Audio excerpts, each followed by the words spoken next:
Hola, sean bienvenidos a esta serie de videos donde explico y analizo a detalle lo sucedido en el anime de los dos chicos en un pueblo juegan a tocarse las entrañas de forma literal pero no pervertida enteramente. Mejor conocido como el verano en el que Hikaru me cayó bien, o más profesionalmente dicho, Hikaru ga Chindanatsu. Y para esto me baso en el manga, en los extras y los comentarios de la autora que he leído hasta el momento. Y como siempre, primero haré el recuento de cuáles capítulos se adaptaron en este quinto episodio y en los que me guiaré, los cuales fueron los capítulos 10 y 11 al completo, la mitad del 12 porque ya había sido adaptada la otra mitad y el comienzo del capítulo 14. Por lo que tuvimos un vistazo de los traumas de Yoshiki, de cómo las impurezas ya los persiguen hasta su casa, la protección de Hikaru y su odio por estas criaturas que se entrometen en la vida de su Yoshiki. Pero aún nada de los dos extras que faltan. Día 14 esperando que nos den un capítulo especial de temporada. Antes de iniciar, quiero decir que me asombra y me alegra mucho la acogida que han tenido estos análisis y solo me queda decir muchas gracias por sus likes y por seguirnos. Ha sido muy bonito ver sus comentarios y tanta gente nueva por aquí. Pero bueno, ya sin extenderme más, vayan por su bebida, comida o mascota preferida para arruncharse y comencemos este análisis. Iniciamos el capítulo con un corto punto de vista de la impureza llamada pelo fantasma, como el título del capítulo, acercándose al hogar Tsujinaka y metiéndose por el desagüe del baño, mientras Kaoru se encuentra en el ofuro de la casa. Ella se intranquiliza cuando ve los mechones porque en su familia todos llevan el cabello corto, además de que se encuentra en el área de la casa más aseado, en teoría, por lo que su desconcierto la lleva a ver hacia lo que se mueve en el ofuro, es decir, la tina, y sale corriendo del lugar cuando la mata de pelo retrocede por sí misma. Afortunadamente, como hay una división marcada por una puerta, Kaoru puede salir bien librada del susto, y aunque el cabello la ataca, es detenido por la puerta de vidrio. He de decir que la niña fue bien valiente de no desmayarse o vomitarse, como me hubiera pasado a mí de ver primero esos mechones en mis pies enredados, y segundo lo asquerosamente siniestro que es ver el cabello mojado moviéndose por ahí. ¡Qué asco! Esta escena concuerda con lo sucedido al final del capítulo 10, que en realidad sucede luego de la clase de economía doméstica. Por eso Yoshiki no hace ninguna mención en clase sino hasta cuando salen al arcade. Aquí en cambio, al iniciar el episodio con el pelo fantasma, nos muestran a Yoshiki preguntando por una pañoleta o bandana para ponérsela en su clase al siguiente día. En Japón, el cabello es uno de los elementos más básicos y reconocibles del terror tradicional. Nada más recordar a Sadako es suficiente, y la razón por la que el cabello largo y negro de una mujer se ha arraigado tanto en los cuentos populares y las historias de terror se remonta a mucho tiempo atrás, dando paso tanto a yokai famosos con el pelo largo u obsesionados con cortar el pelo a las mujeres, como a los fantasmas de los fallecidos llamados yurei. Pero en este caso va más allá del folclore japonés y tiene que ver más con el pasado de Kubitachi y las apariciones de sus yurei. El nombre del pueblo, Kubitachi, se traduce a levantar la cabeza, y si vemos la geografía de estos pueblos, esta tiene forma de un cuerpo, con Kubitachi a la cabeza, literalmente. ¿Y recuerdan lo que Yoshiki vio la vez que tocó el interior de Hikaru? Él mencionó haber visto un antepasado de Hikaru sosteniendo una cabeza humana en sus brazos, siendo esta la causa por la que los hindúes se les haya encargado el ritual. Si tenemos en cuenta todo esto, tendría sentido que las apariciones que ha visto Yoshiki sean yurei a los que les ha pasado algo relacionado con la cabeza. Un cuerpo con un cuello largo en el bosque, una mata de pelo sintiente, como cuando te cortan la cabeza y el pelo cae. Todo está conectado. No por nada en el opening salen cuerpos a su alrededor. Luego pasamos al siguiente día en el colegio y Yoshiki anda distraído por la sensación del pollo marinado en sus manos, recordando claramente cómo se sintió meter la mano en el pecho de Hikaru. Pero esto lo disimula bien mientras Maki y Yuki andan coqueteando sobre el karage. Debo decir que me gustó mucho cómo desarrollaron la escena porque a diferencia del manga, cambiaron los puestos y el escenario. Pues Yoshiki se ubicaba en una mesa en el centro del aula y se encontraba a espaldas de Hikaru.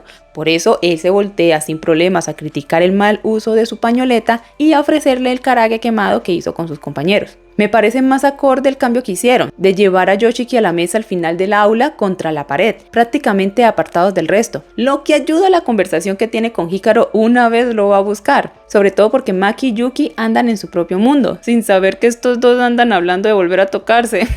Pero qué desfachatez. Hikaru llega con la excusa del pollo, pero también porque ver a Yoshiki con la pañoleta mal puesta lo incomodaba seguramente, pues a veces representan a los fantasmas, los yurei, con un trozo de tela triangular en sus cabezas, no siendo del agrado de Hikaru verlo parecerse a algo similar. Cuando luego bromea con su pollo quemado hasta las cenizas, no puede dejar de verlo con curiosidad, con la cabeza ladeada y en silencio, para luego preguntarle por la actitud extraña de Yoshiki con el pollo marinado.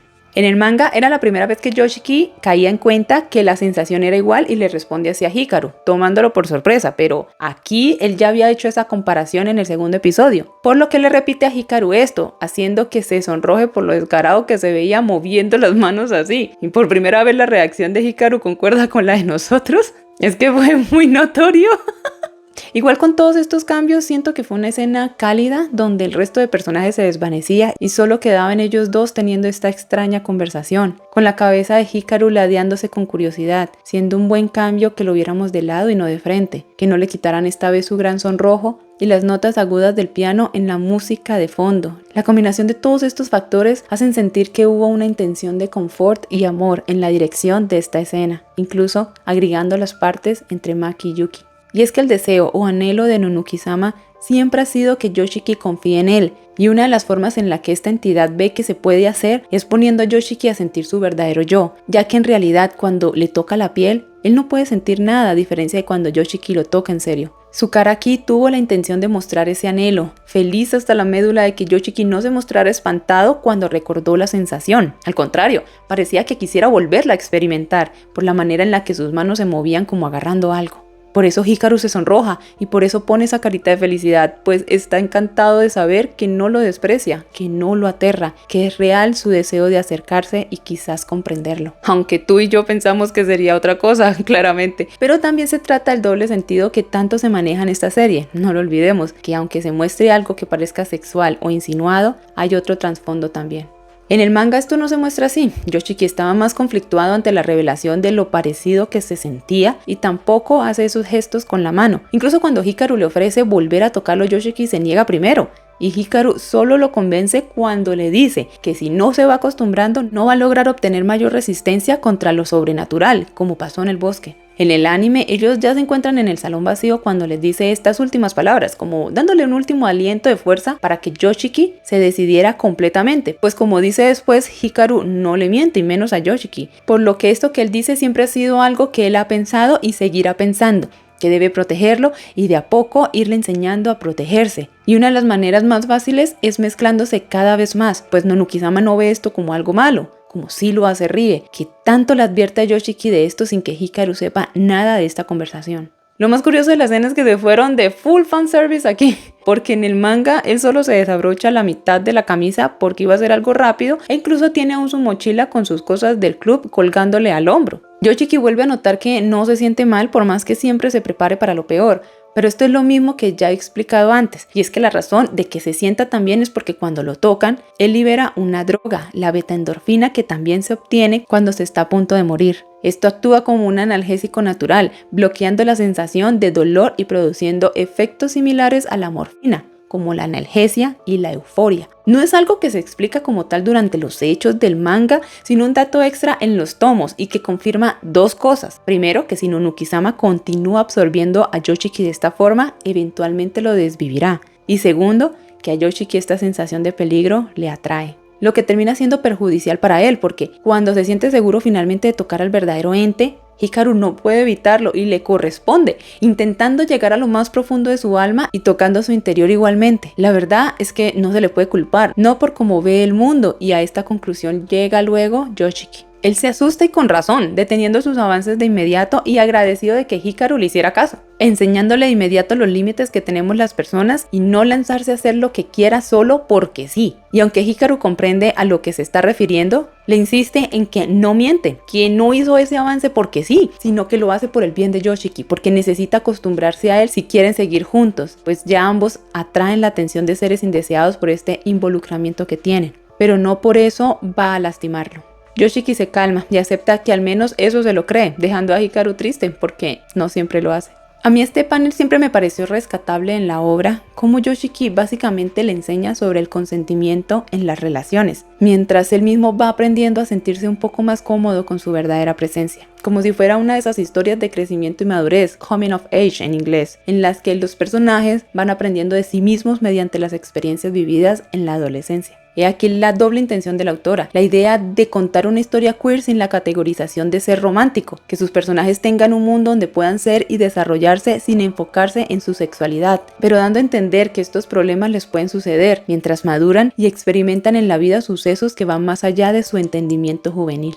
Pasando ya a temas menos serios, el único cambio destacable que vi frente al manga son las caras de Hikaru mientras intenta tocar la mente de Yoshiki, mostrándose menos sádico que en su versión animada. Y la verdad es que creo que la prefiero así, porque la cara sonriente de Hikaru, aunque tenebrosa por sus acciones, pareciera indicar que se deleita por lo que está haciendo, algo que no es así en la realidad. Es decir, él siente un gustillo por ser tocado, sí, porque como él mismo dijo en el segundo episodio, nadie jamás lo ha tocado, y menos de esa forma. Pero que sienta gusto y felicidad no indica que en realidad él sienta ganas insanas por destruir a Yoshiki en el proceso. Y creo que ahí se les fue un poco de las manos a los animadores y su director. Nonukizama muestra fascinación por el alma de Yoshiki y algo dentro de él le atrae a ella, sea por el deseo del verdadero Hikaru o por los suyos propios, por lo que unirse a él o mezclarse, como dice la señora Kurebayashi, es algo que añora, pero que realmente no entiende cómo sucede. Por eso lo va evitando a medida que pasan los días y va entendiendo lo que esto acarrearía. En el manga él se muestra serio, algo que me dio más escalofrío cuando lo vi, porque ver a un Hikaru serio es peor que verlo sonriente, ¿no creen? Por eso esa mirada tenebrosa cuando descubre el sello en el festival, o aquí en el propio capítulo cuando ataca al cabello fantasma, son dignas de admirar una y otra vez, para temblar en anticipación a qué otras cosas pueden molestarlo en realidad y qué puede hacer frente a esto. Pero lo hecho está,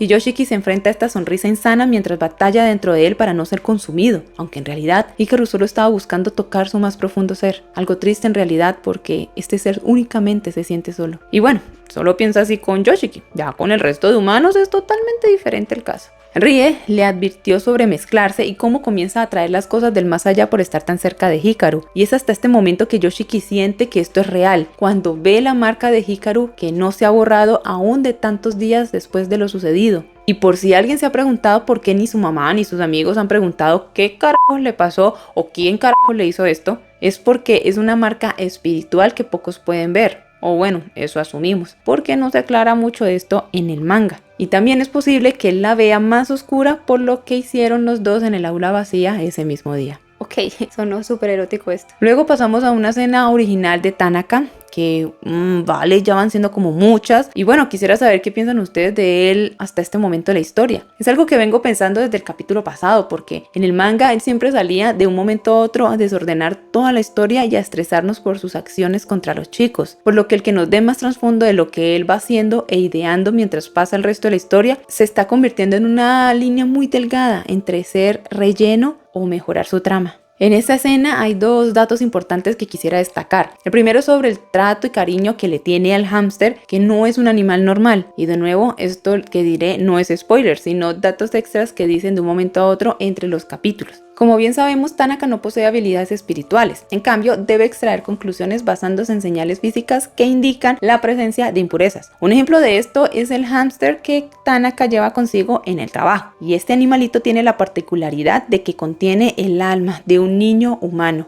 lo que le permite percibir cosas del otro lado, aunque su conciencia sigue siendo la de un hámster normal. Es por eso que lo consiente tanto en este episodio, y por qué aún no se ha desvivido un ataque cardíaco por todo lo que le ocurre, como le pasaría a un hámster normal. El segundo dato que quiero comentarles es el uso de distintos objetos que él usa para cumplir sus objetivos, como lo serán el cascabel y la katana, uno para buscar y el otro para atacar. Y así dejamos para después los planes de Tanaka, que aterrorizarán a Yoshiki peor de lo que se imagina a futuro, pasando a la conversación ahora del Yoshiki guapo del capítulo 11, que, según la ilustración de esta semana de la autora, ella explica que en caso de que Yoshiki hubiera tenido una vida perfecta, o sea, hubiera podido dormir las 8 horas diarias que imaginan Maki y Hikaru, él amaría al pueblo y quizás se hubiera enfrentado al falso Hikaru diciendo algo como «devuélveme a mi amigo», y de seguro terminaba desvivido.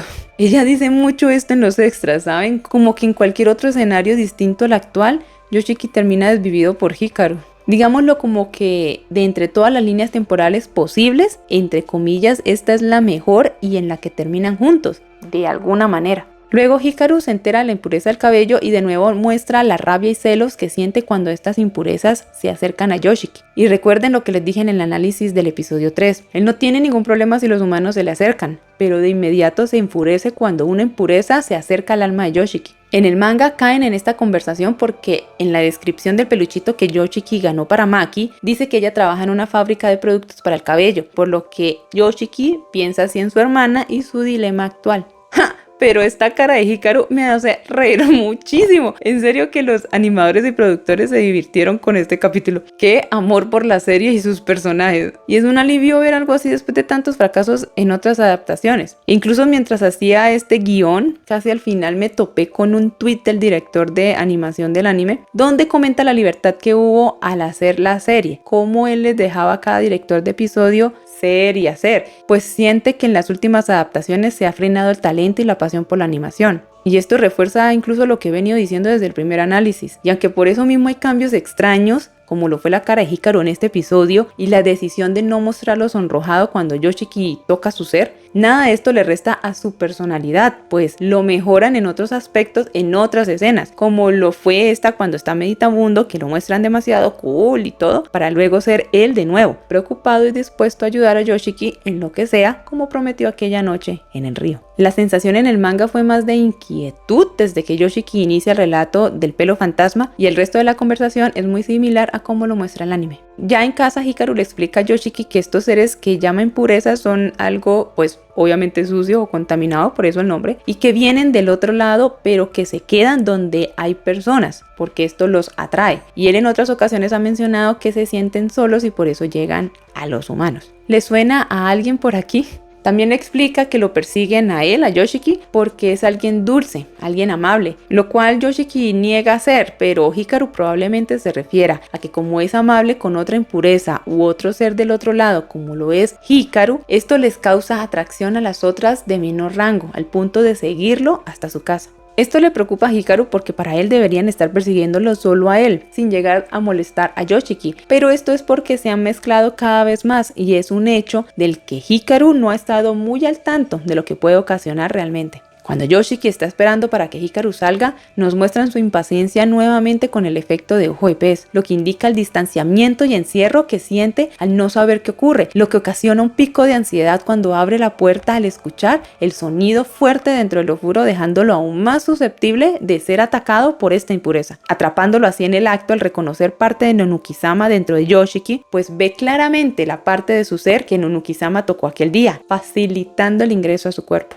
Esto era lo que Kurobayashi Rie tanto le advierte. Si se siguen fusionando, Yoshiki quedará mal parado en esta relación. Y recuérdenlo bien, cada vez que sientan que el falso Hikaru es el alma gemela indiscutible de Yoshiki, porque en realidad solo le está haciendo daño, así sea inconscientemente. Los últimos capítulos del manga me han dejado tan trastornada que disculpen si se sienten muy negativos mis comentarios. Y entonces Yoshiki es poseído, y gracias a esto vemos los traumas que lleva muy profundamente en su mente. La impureza lo lleva primero a un campo abierto, con muchos caminos de forma cuadriculada, manifestando la conmoción interna que sufre por el lugar donde vive, un campo, un pueblo, las decisiones que también lo obligan a tomar aunque no le gusten, y los infinitos caminos que puede recorrer en un futuro incierto, marcado por las expectativas de los demás. Luego lleva a Yoshiki a enfrentarse a 3 grandes cerebros que lo agobian con mensajes y comentarios que siempre escucha la gente del pueblo, quejándose de él, de su familia, de su estilo de vida que nada afecta a los demás, pero que los demás se toman a pecho. E incluso en el manga se muestran comentarios de sus propios padres, criticándolo también, diciendo que no ayuda en nada, que no es un buen hijo.